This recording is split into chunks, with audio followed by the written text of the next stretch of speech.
Welcome back. So the market has given off a little bit from the top, but we're still looking at about a 100-point move on the Nifty, just about a 0.5% up. So, there you see slight bit of cooling off, but it's early in the morning, so let's figure out how that goes. Keep the corporate conversations flowing, and Samvardhana Motherson is the next stock on our radar. The company's promoter, Sumitomo Wiring, sold off about 3.4% equity stake yesterday through a block deal. This is to fund partial debt repayment, we are told. With this stake sale, the holding of Sumitomo Wiring has now gone down to 14.32% in the company. Kunal Malani, CFO at Samvardhana Motherson International, is with us. Kunal, good morning. Thank you very much for joining us on this quick call. So first question, and it's the most obvious one, what's the rationale, if any, that perhaps the promoter entity has shared for this stake sale? And the market is really wondering if this is a start of things to come. Will they be paring down more stake? So thanks, Ravi. Good morning to everyone. Look, I think as Sumitomo mentioned, the world has seen unprecedented inflation, unprecedented interest rate hike. If you look at Japan, in reality, it is probably seeing inflation after many, many decades. So it has been unprecedented times, and that is what has led to them trying to reduce the debt that they have on their balance sheet. Having said so, they remain promoters, they remain on our board, they remain committed to the business, they remain a great technical partner for our subsidiary MSPL as well.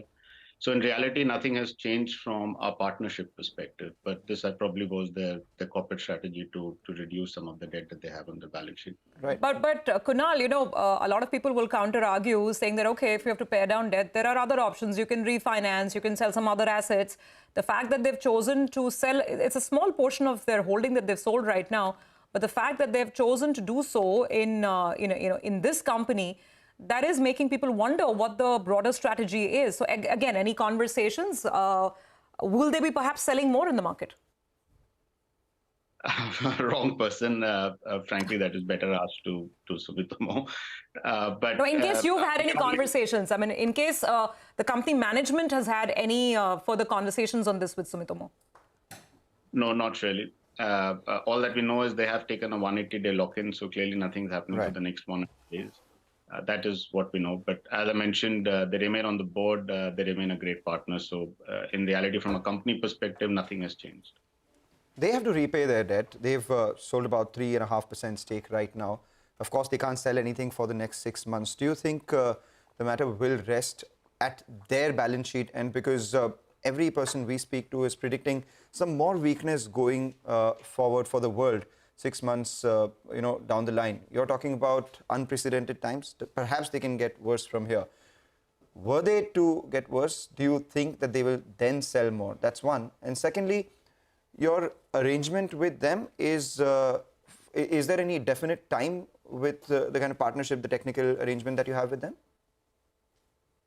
No, the second question first. So there is no time frame to the technical assistance in perpetuity, and it is as long as they remain a shareholder in our company. They've also highlighted that they remain fairly committed on the domestic wiring harness business, which, if you remember, was the original joint venture that they did with us. So now whether they need to sell more, what they need to do, again, as I said, it is questions better asked to Sumitomo, because it really depends on their corporate strategy and how they want to go about doing it. So let's talk about your business itself. Yesterday, you also acquired the remaining 50% of Fritz Meyer Cabin Engineering from F Holding. Just wanted to understand, how will you fund this? Will you have to take any incremental debt? And you're still sitting on what? Close to around 8,400 crores of net debt? Yeah, that's right. But it is not net debt that has a worry to us, because as I mentioned, we are on a deleveraging path as the world stabilizes. Plus, on a net debt to EBITDA basis, we still remain below 2 odd. So give or take, I think there is enough capacity on the balance sheet. It's a smallish one. It's 110 crores.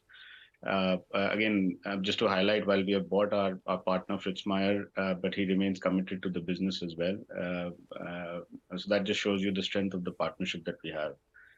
He will continue to be on the board as well.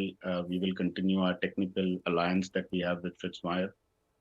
So again, while we acquired the asset and we will get 100% of the benefits of it, it just showcases, the partnership mantra of Motherson continues.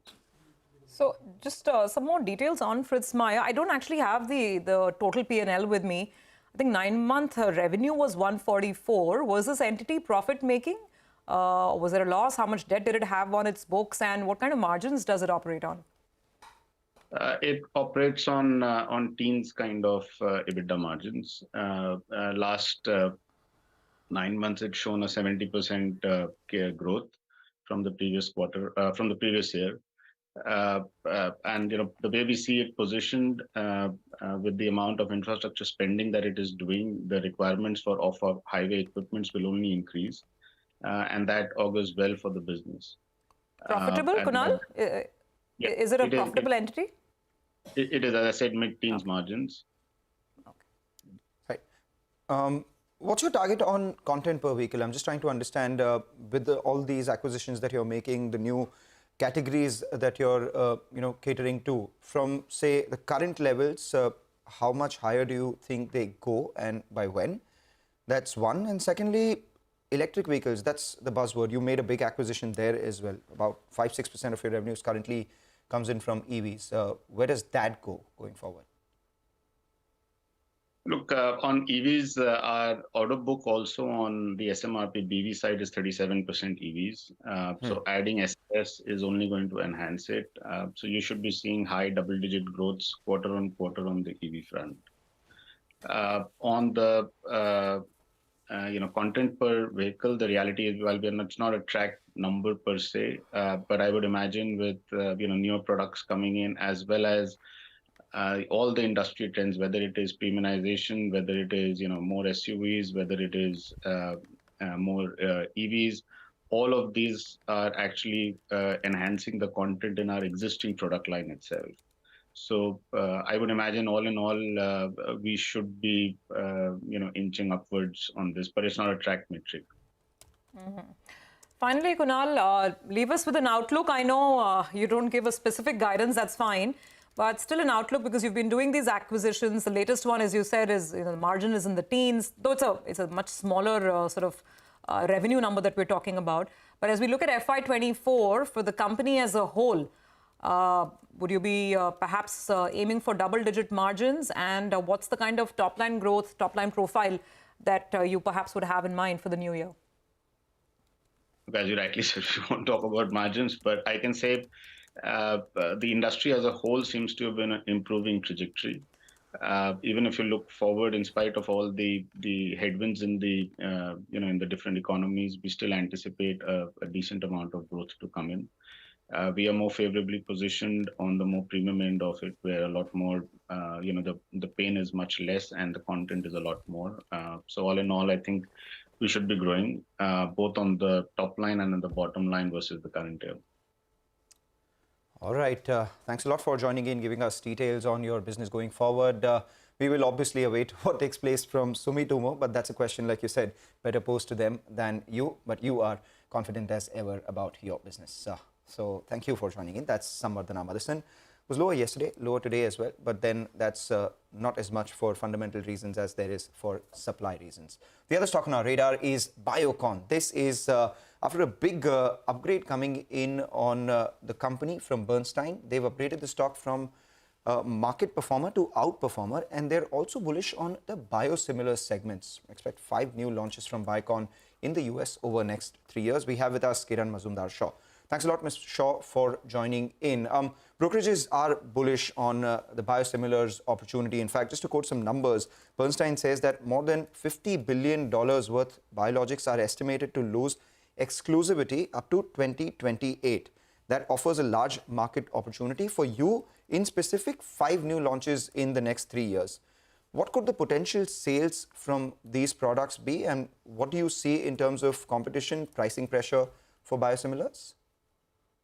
So let me answer that question by saying that, our recent Viatris acquisition actually puts us in a very, very strong position to address these very large opportunities that you just mentioned. Now, I think the important aspect of the opportunity is also the fact that we are a truly vertically integrated biosimilars company, which really makes us very competitive in the very small biosimilar space. There aren't too many companies that are really, in the same position of being vertically integrated. Moreover, I think in terms of the pipeline and the number of products in the market, I don't think many companies are in that enviable position. So all in all, I think given the fact that we already have 4 products or at least 3+1 product in the US and 8 products in Europe, and of course we expect 2 more products to be added to the US, and followed by a very strong pipeline of products, we believe we are in a very strong position to really get onto a very high growth trajectory in our biosimilars business. Having said that, at a Biocon level, I also believe that we have a very uniquely differentiated set of companies, starting with, of course, Biocon Biologics and its biosimilars.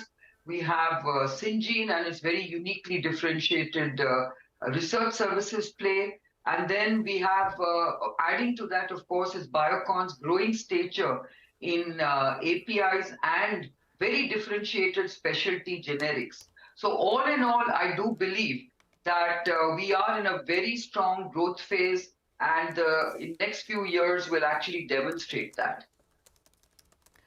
Ms. Shaw, good morning. Good to be speaking with you today, ma'am.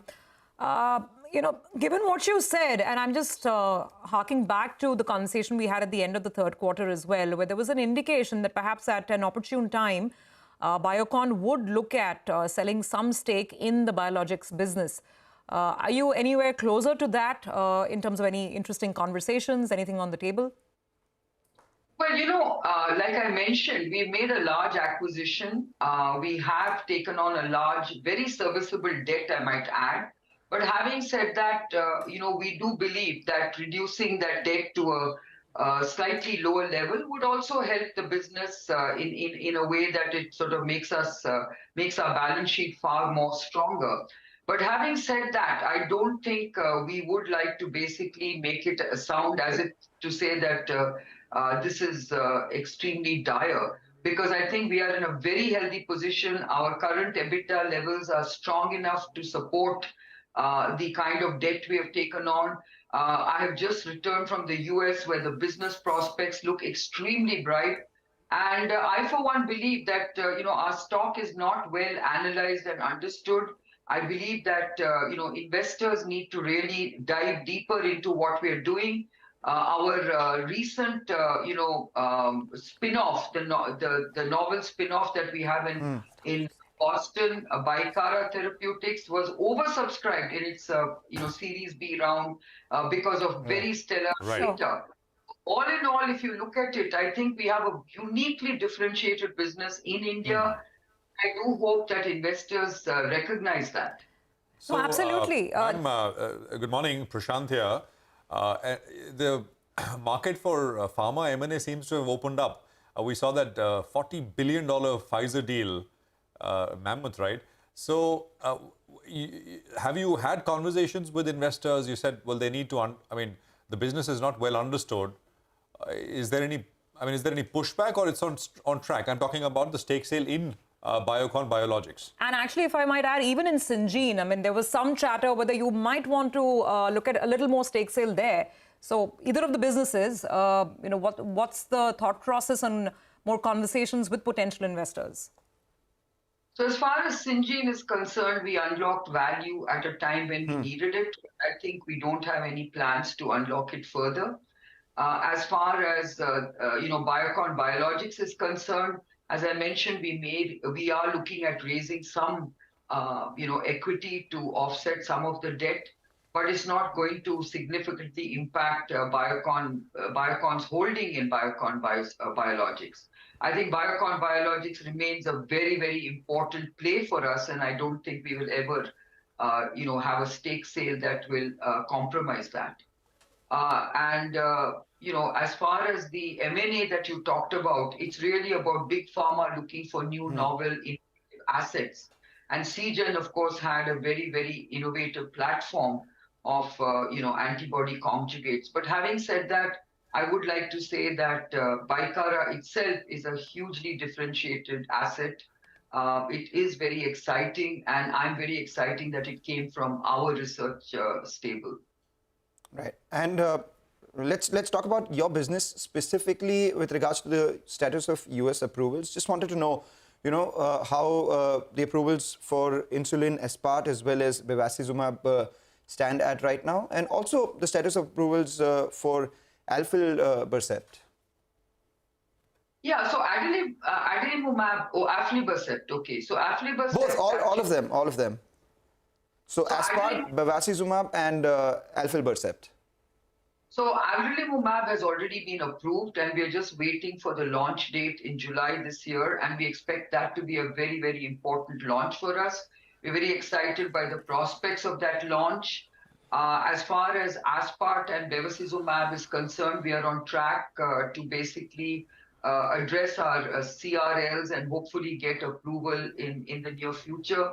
I'm unable to comment on when exactly that will happen, but we hope that it will happen sooner than later. As far as aflibercept is concerned, it is under review, and the approval can happen anytime later this year. And that is the sort of perspective I can give you of approvals. Having said that, we also have two other assets in the clinic. We expect to be actually filing those two assets in the coming fiscal. So I think all in all, we are very excited with our pipeline, with the progress we are making in developing the pipelines, with the kind of efforts we're making in terms of getting on track with all the approvals. Having said that, I think all our businesses seem to have a huge potential. Right. The street seems to be listening to what you are saying, and they seem to be liking it as well, just going by the way the stock has moved. So just, if you could put some numbers to how exciting the opportunity is, because the biosimilar business in the third quarter did record revenue. Do you aim for $1 billion in revenue in this year? Bernstein expects $1.25 billion in the next fiscal year, followed by almost $3 billion by FY28. Are these numbers, somewhere close to your own internal targets as well? I believe so. That's what we've indicated. I think we've already, basically indicated to the market that we will exit this fiscal at a $1 billion trajectory in terms of our biosimilars business. We are already basically delivered at a group level at $1 billion, and we expect that to actually jump pursuant to the Viatris acquisition. So all in all, I think we are entering a very high growth phase. Ms. Shaw, I'm just coming back to end things off. Just once again on the funding aspects. There was also some talk, Ekta was earlier telling us that back then, for the acquisition, the Viatris acquisition, Serum had given a loan. I think it was about 150 million, if I'm not mistaken. And at some point in time, there was some chatter that maybe Serum looks to convert this amount into equity. I don't know if that's at all even a consideration, but if you can set the record straight, if that plan is still on the table. And again, going back to biologics, you said, of course, there might be some stake sale, but your commitment remains to the business. How much would you be comfortable selling? 5%, 10% in biologics? Well, at the moment, we haven't quite, honed in on the actual number, but suffice to say that we will have a very significant stake in Biocon Biologics. And obviously a much greater than a majority stake. As far as the Serum loan is concerned, at the moment it is a loan. At any point in time, I think Serum believes in the business, and obviously if they believe that if there is merit to convert it into equity, we would welcome it. All right, ma'am. Thank you very much. Good luck to you. Thank you very much for being here with us on CNBC-TV18, answering questions. Thanks indeed. That's the management of Biocon Biologics, taking questions. 85 points on the Nifty is what we have. So it's going steady off the highs and now not giving up more. I guess we take what we get.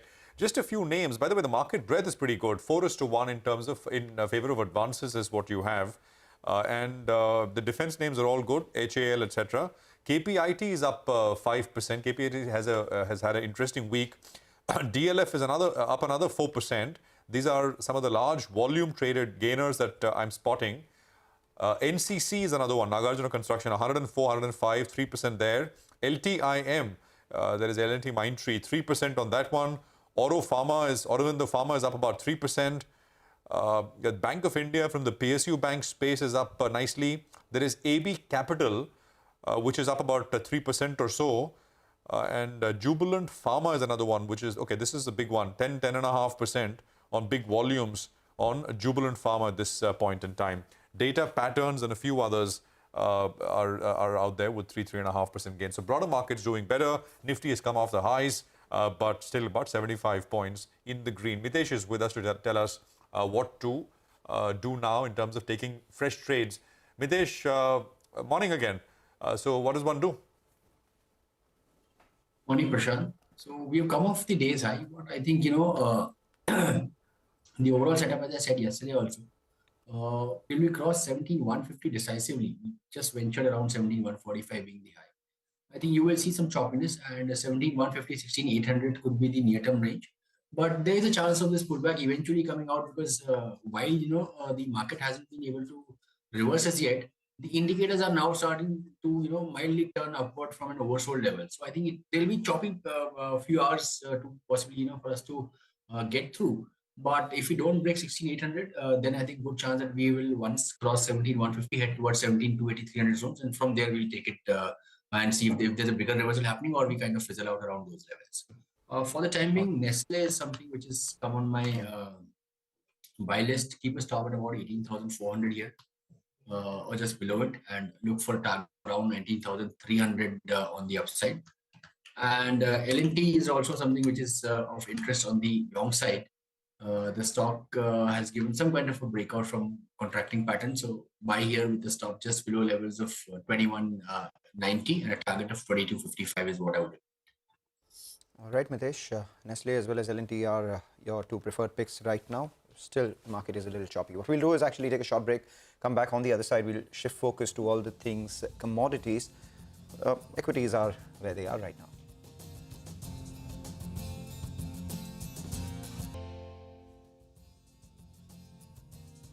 Welcome back. You're watching us here on Bazaar Morning Call. We do have the commodity markets in focus. As always, we speak to Manisha this time. But Manisha, this time you're tracking the weather more than commodities.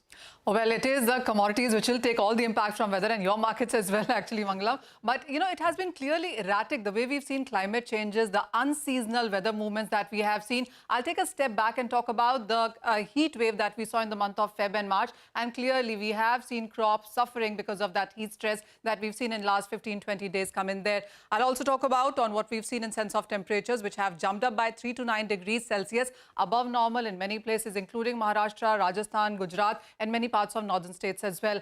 There has been an impact on harvest, productivity, and quality as well, as we understand here. And I'll start with mustard on this one. And this is a crop that actually is harvested in the month of March. But this time around, we saw the harvest coming in Feb itself. Because of the early temperatures, the ripening happened faster, and the farmers had to take it out of their fields there. Not just that, in Maharashtra as well, there are reports that there is a drop in Alfonso mango production by nearly 30 to 40%. And that's not the only fruit. Maharashtra is facing at losses in sense of crops in various other vegetables and citrus fruits and cashew nuts as well. And the quality is expected to drop for various other crops as well. There is report coming in detail from various districts on what crops really have taken it on the lower side. And then you've seen pests and other disease issues as well in various crops. There have been concerns in Punjab. Telangana Rabi paddy also has seen stem borer attacks happen there. So this is because of the heat wave that we saw. And then last night and last couple of days, there have been untimely rains, hailstorms that have been reported in Rajasthan, Haryana, Punjab, Maharashtra, MP and UP as well. So when you talk about UP, it's the pulses which is getting impacted. You have tur and chana harvest, which has been already affected. We've seen tur prices run up quite strongly, and the chana crop is expected to be on the lower side. MP rains as well have impacted the harvest of coriander and mustard. This had already started coming into the mandis and warehouses, and lying there has been damage in fields itself. So this was the harvested crop, by the way. And then the winter crops like wheat, rapeseed and chickpeas, we've seen the prices of almost all of them continue to go higher. We've been talking about the forecast of an El Nino and a 50% probability of that. So while we already are looking at winter crop concerns there, markets do believe that as we move ahead from here, the second half of the year, that is the Kharif crop, also could be in a limbo. So the inflation that has come down in case of food commodities may not perhaps be lower for longer. And there are serious concerns on ground right now. Well, Manisha, we were worried about the number of cues that we were getting from the equity markets, the global markets itself. But now this suddenly throws in a rain full of cues for the commodity space as well. For me, what stands out is mangoes are going to get expensive, no cashews, and a lot of mustard everywhere. But let's go across to equity markets once again. Nimesh is here with the standout brokerage report of the day. Nimesh, you were talking about the mid-cap IT space doing extremely well. Yes, Mangalam. So today's standard was on IT names. So Morgan Stanley's put out a big note and they made some changes to their preference list. Now they've upgraded two stocks, which is Cyient and L&T Mindtree to overweight, and they've downgraded two stocks, which is Tech Mahindra and Emphasis to equal weight from overweight. Let me talk about the upgrades first. A big double upgrade on Cyient to overweight from underweight, and they've raised the target price there to 1100 versus 730 earlier. And on the L&T Mindtree, they've raised the target price down to 5600 versus 4600 earlier, and I guess that's the reason why both the stocks are buzzing in trade today. Now, the key reason for the changes is they believe the headwinds, the tailwinds will outweigh the headwinds, which will help the margin expansion for IT names.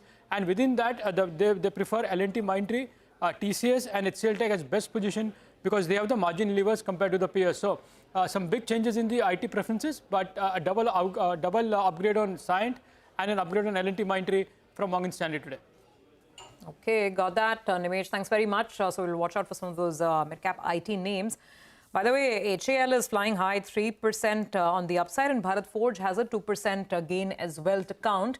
Vivek is back with us. Vivek, recap for us this mega defense order. It's not one order. I think it's a bunch of different equipments that they're talking about. Well, absolutely right. So 3 different equipments is what, the proposal has come in for, which has been approved by the Defense Ministry yesterday. The total value of all of these orders is over 70,000 crore. So clearly indicating the size. Now, the proposals are number one for the helicopter system, for artillery gun systems, as well as the BrahMos missile system. So coming to HAL first, the Indian Navy is looking to buy almost 60 utility helicopters, marine choppers from the company. Now, this particular order is very large, worth 32,000 crore rupees. It includes, the actual delivery of the choppers as well as the operation and maintenance contract. And this particular order will likely get awarded over FY25 to FY26. Now, along with that, a 1,500 to 3,000 crore order is what analysts are penciling in. And this is again for advanced light helicopters. So this is regarding HAL. Now, coming to Bharat Forge, now this is on the back of the fact that the Indian Navy is looking to procure almost 307, 80 AG howitzer aircraft, and that is worth almost 8,000 crore. Back of these two developments, both of the stocks are doing quite well in the session. All right, Vivek, thanks very much for that. Appreciate it very much. 85 points on the Nifty, 17,070 on the index. So going in with, actually wrapping up the show with gains off the highs, but hope that perhaps this will hold perhaps a little bit more on the upside from here. We'll take a break. On the other side, our special segment, Indianomics. My colleague Lada will get chatting with a host of experts to talk about the surge in services exports and India turning current account surplus. Stay tuned.